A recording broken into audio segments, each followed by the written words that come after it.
जय हिंद, वंदे मातरम, भारत माता की जय। राष्ट्रवाद की बात प्रहार के साथ आप सभी का हार्दिक स्वागत है। तो आज का जो विषय है कि 5 अगस्त 2019 देश के इतिहास में ऐसा दिन हुआ कि वो हमेशा के लिए यादगार हो गया। 5 अगस्त 2019 को धारा 370 को समाप्त करने का बिल लोकसभा में रखा गया और 5 अगस्त 2020 अयोध्या श्री राम जन्मभूमि का मंदिर का उद्घाटन हुआ। तो अब की बार 5 अगस्त 2024 को सभी को ये उम्मीद था कि भारतीय जनता पार्टी और एनडीए कोई बड़ा काम करेगी जो कि ये इतिहास में हमेशा के लिए दर्ज हो जाएगा। और ये बीजेपी ने एक मास्टर कार्ड जो कि 100 साल से वक्फ बोर्ड 100 साल से अपने देश में लकवा के तरफ फैलता चला जा रहा था। और सबसे बड़ी बात, जो तुष्टीकरण की राजनीति करने वाली कांग्रेस पार्टी, इसकी शुरुआत किया 1954 में, इसकी स्थापना किया उस समय के प्रधानमंत्री जवाहरलाल नेहरू ने। अब कहने को अपने आप को पंडित कहते थे, मगर उन्होंने पंडित और हिंदुओं के खिलाफ एक जहर पैदा किया। अब की बार बाद में उस एक अमेंडमेंट करके 1995 में जब बाबरी मस्जिद विध्वंस हुआ, उसके बाद देश में लोगों ने वर्शिप एक्ट का एक कानून ले आया। और वर्शिप एक्ट एक कहता है कि अब देश में जो मंदिर जैसे हैं यथा स्थिति रहेंगी। मतलब ये हिंदुओं के साथ एक धोखा था। मगर अब की बार ज्ञान व्यापी और अब श्री कृष्ण जन्मभूमि का सुनवाई शुरू होगा और ये प्लेसेस ऑफ वर्शिप एक्ट उसमें नहीं आता है। उसके बाद नरसिम्हा राव की सरकार ने, और कुचक्र किसने रखा, एंटोनियो माइनो सोनिया गांधी का, तो वक्फ बोर्ड को इतना पावर दे दिया कि एक किसी की भी प्रॉपर्टी पे हाथ रख दे तो प्रॉपर्टी वक्फ बोर्ड की हो जाएगी। और उसके ट्रिब्यूनल में सारे मुस्लिम ही रहेंगे और आपको उसकी सुनवाई भी अगर करनी है, अगर किसी अपर कोर्ट में अगर आपको PIL भी डालना है तो कोई सुनवाई नहीं होगा। उसकी सुनवाई होगी तो उसी ट्रिब्यूनल में होगी जो कि वक्फ बोर्ड की ट्रिब्यूनल होगी। और केस भी आपको लड़ना पड़ेगा, उसमें आपको बेगुनाह साबित करना पड़ेगा कि ये प्रॉपर्टी मेरी है। उसके बाद 2005 में और भी पावरफुल मनमोहन की सरकार ने बना दिया और 2005 में ये वक्फ बोर्ड की जो प्रॉपर्टी थी वो 4 लाख एकड़ थी, मगर 15 साल के अंदर अब वो 9,40,000 एकड़ हो गई। तो इतना तो मुगलों ने भी हिंदुस्तान पे अपना शासन नहीं थोपा था जितना एक कांग्रेस ने थोपाया। तो आज लोकसभा में ये बिल रखा गया चर्चा के लिए, वक्फ बिल अमेंडमेंट 2024 रखा गया। और उसमें जितनी भी पार्टियां हैं विपक्ष की, सबने अपोज किया। हजारों सिखों की हत्या कांग्रेस ने 1984 में कराई और एक एक सिखों को ढूंढ कर मारा। ये लल्लन सिंह ने कहा, जो कि राजीव रंजन सिंह उनका नाम है और लल्लन सिंह उपनाम है। JDU पार्टी के सांसद हैं और केंद्रीय मंत्री हैं। उन्होंने कहा कि ये बिल कहीं किसी भी मामले में मुस्लिम विरोधी नहीं है, उल्टा इससे गरीब मुस्लिम महिलाओं को और बच्चों को, यतीम बच्चों को उनका अधिकार मिलेगा। ये बिल भू माफिया के खिलाफ है और ये एक सशक्त बिल है और जेडीयू इसका पूरा समर्थन करती है। और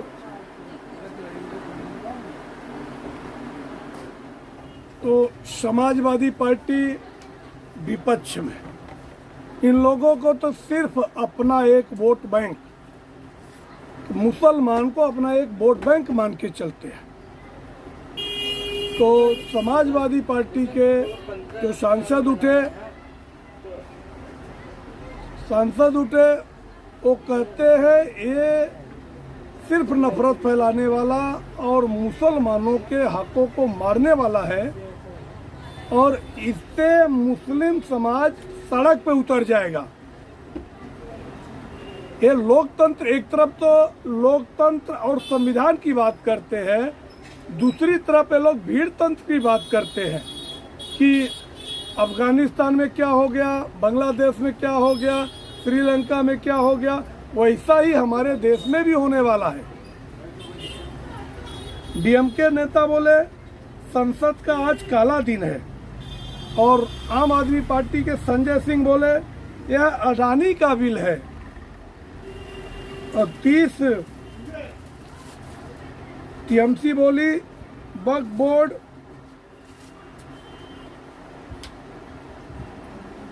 ये जो कानून है पुराने मस्जिदों को भारतीय जनता पार्टी अपने हक में लेना चाहती है, मुसलमानों से छीनना चाहती है। जबकि ये संशोधन बिल जो 2024 है, इससे मुस्लिम समाज वक्फ बोर्ड के पैसे से वेलफेयर का काम होगा और ये पैसे वेलफेयर में खर्च होने चाहिए। 2013 का कानून वापस हुआ और 1995 का बिल संशोधन ये भी आज समाप्त होने के लिए 2024 का अमेंडमेंट बिल आया है।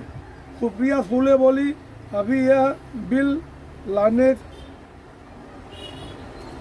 का मकसद क्या है, क्योंकि चुनाव है, 3 राज्यों में चुनाव है, महाराष्ट्र, हरियाणा और झारखंड, और उसके मद्देनज़र ये जल्दबाजी में लाया हुआ बिल है जो कि हम लोगों को बताने से पहले ये तो मीडिया में ही ट्रायल हो जाता है।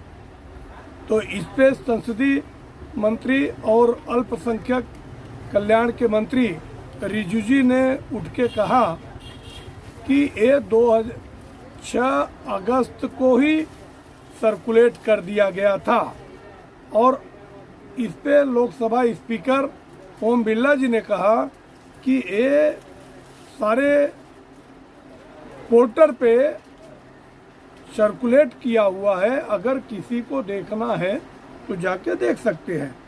तो सुप्रिया सुले ने कहा इस बिल को स्टैंडिंग कमेटी में भेज देना चाहिए।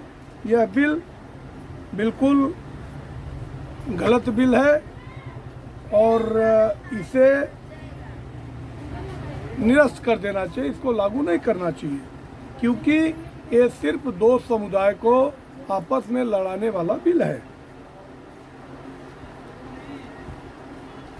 और इसे सिलेक्ट कमेटी में भेजा जाए। वहीं हिंदुओं के लिए, हिंदुओं की बात करने वाली छत्रपति शिवाजी के असली वारिस अपने आप को कहने वाले उद्धव ठाकरे और उनकी जो शिवसेना है उभाटा, उनकी जो राज्यसभा सांसद है प्रियंका चतुर्वेदी, उन्होंने कहा कि महाराष्ट्र और हरियाणा का चुनाव देखकर ये फैसला हुआ है और मैं इस बिल के खिलाफ हूँ। तो अगर आप मुस्लिम का वोट लेने के लिए और मुस्लिमों का ही तुष्टीकरण करोगे, इसमें सबसे ज़्यादा अगर किसी का नुकसान हुआ है तो चाहे वो सच्चर कमेटी का रिपोर्ट हो और चाहे जेपीसी की रिपोर्ट हो, दोनों में ये कहा गया कि मुसलमानों का भला तब होगा जब उनको बराबरी का दर्जा दिया जाएगा। और इस कमेटी में मुस्लिम महिलाओं को भी बराबर का हक मिलेगा, इसमें उनको प्रतिनिधित्व दिया जाएगा। ओवैसी बोला कि ये बिल हिंदू मुसलमान में भेद पैदा करने वाला बिल है। एक तरफ सारी पार्टियां कहती हैं कि ओवैसी एआईएम पार्टी जो है ये तो बीजेपी की बी टीम है, और कौन सा भी मुद्दा अगर देश में आता है तो सबसे पहले अगर उसका कोई विरोध करता है तो ओवैसी जी करते हैं। तो अगर वो बीजेपी की बी टीम है तो फिर वो इस बिल के पक्ष में क्यों नहीं खड़े हुए, ये एक पूछने वाला सवाल है। ये वक्फ बोर्ड में के जमीन को हथियाने की साजिश है, ऐसा ओवैसी ने कहा। इमरान मसूद बोला 2 मिनट हमें और बोलने दो। स्पीकर बोले 1 सेकेंड भी आपको अभी नहीं बोलने का मौका मिलेगा क्योंकि आपका समय समाप्त हो गया, अब यहाँ से आप बैठ सकते हैं। टीडीपी का और जेडीयू का इस बिल के पक्ष में खुला समर्थन है, और यही इंडी अलायंस वालों को लगता था कि हम विरोध करेंगे, और अगर ये दोनों जन विरोध करेंगे तो सरकार में ये विरोध दिखेगा। वहीं डीएमके की सांसद कड़ी मोई बोली ये आर्टिकल 25 का उल्लंघन है, मतलब ये धर्म विशेष वालों का उनके धर्म के साथ ये ज्यादती हो रहा है, ये गलत हो रहा है।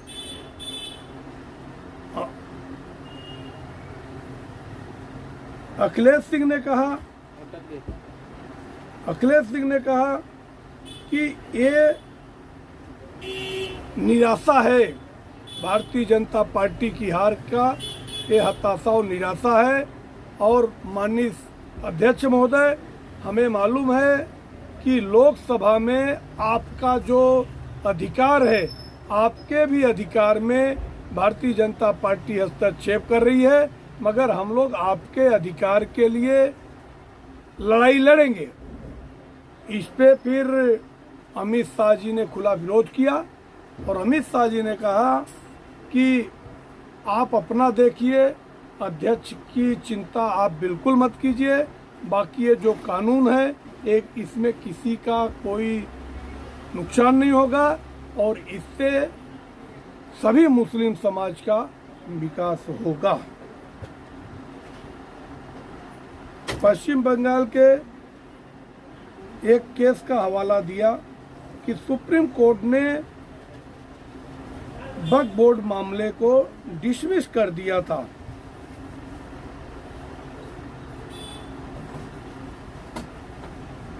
और 2013 में इस बिल को लाकर देश के हिंदुओं का गला घोटा गया, क्योंकि ये जो कानून इतना पावर इनको दिया गया कि ये चाहे जिसकी जमीन पर अपना हाथ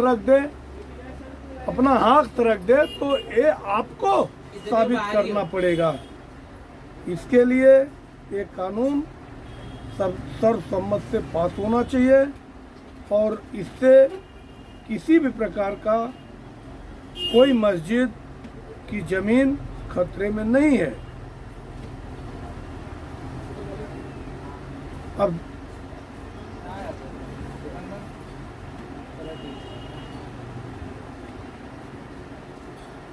इतना ज़्यादा पावर, मनमाना पावर दे दिया गया कि अगर कोई गलती से भी कह दे कि यहाँ पे हमारे बाप दादा नमाज पढ़ते थे, तो वो ज़मीन वक्फ बोर्ड की हो जाएगी, क्योंकि उसके अगेंस्ट में किसी को किसी भी अदालत में अपना मुकदमा पेश करने का कोई अधिकार नहीं है।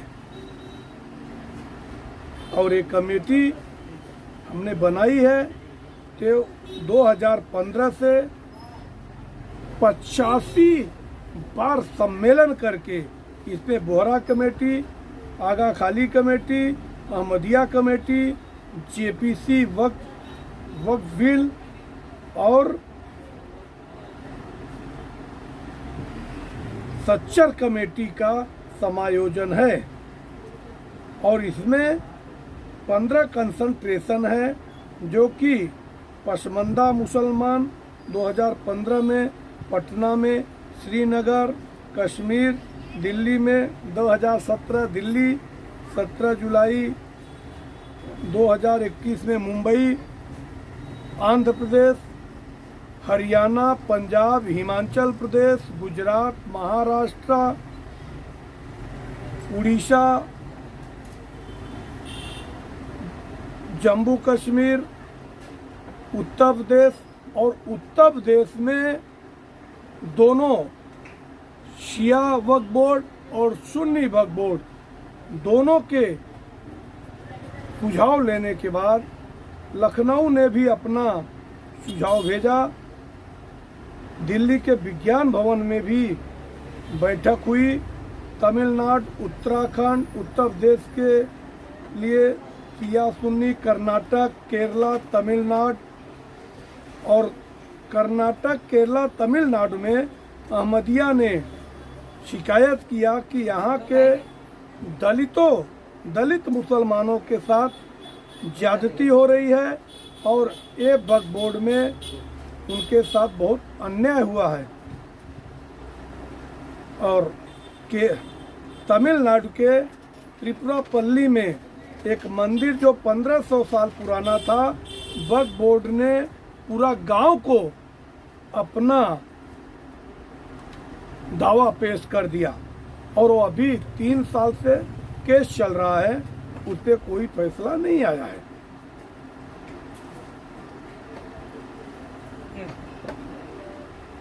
और इसमें एक कानून ये भी बनेगा कि कोई भी विवादित जमीन होगी तो उसमें वक्फ बोर्ड कोई फैसला नहीं ले पाएगा।